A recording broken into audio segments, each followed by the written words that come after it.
Citrus County had 427 houses for sale on July 23rd, and if no other homes had become available, the entire inventory would have been depleted in about 27 days.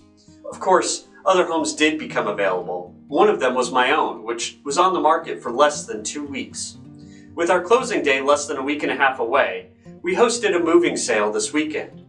The sale was a success, not because we have good stuff, but because enough people came through that most of it was sold. We advertised almost exclusively through the use of signs, something I tell my candidates not to worry about in elections. But did the garage sale just prove that signs work? Election season has yet to begin this cycle in Citrus. We only have one declared countywide candidate. Even the local government news has been as quiet as the political front, with Tuesday's commission meeting going to be centered on the decision of the county to purchase Pirates Cove at the tip of Ozello, but not too much else. In a couple of weeks, the commission discusses the effects of increasing the sales tax on residential road resurfacing and waterfront setbacks. Universal garbage collection will be discussed and possibly voted on in about a month. The news stories are on the horizon, and some candidates probably are too, but that remains to be seen. As early as April of 2019, a full 16 months before the 2020 primary election, one candidate in Citrus blanketed the county in signs. Patrick Crippen was the only candidate with signs out for at least 5 months, and he had them everywhere. The case study it was creating was evident. Are signs useful in winning elections? Mr. Crippen earned 4,137 votes, which was 16.2% in a four-way primary for sheriff. Let's look at other similar examples of four-way primary elections, but with candidates who did not use any signs.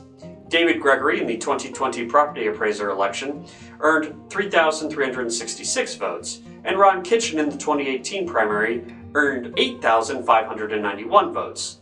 The two candidates in four-way primaries who didn't use any signs at all averaged just shy of 6,000 votes, almost 2,000 more votes than Crippen. An argument could be made that both Mr. Kitchen and Mr. Gregory had run before and thus had name recognition. In Crippen's own race, though, was Mike Clyab, who had earned over 23,000 votes when he ran previously, but tallied fewer than 1,000 votes in his 2020 second try, thus negating any real effects of name recognition. What the data is plainly saying is that signs have almost a negligible effect on re-election results. And yet, my garage sale would have been a failure without them. Only customers who were exercising in our neighborhood who had seen a driveway full of stuff stopped until we put out the signs. When the signs were up, the traffic was steady all day. It stopped the moment the signs were taken down. What is happening here? Why is it that signs appear to be so ineffective in elections, but so absolutely vital to garage sales?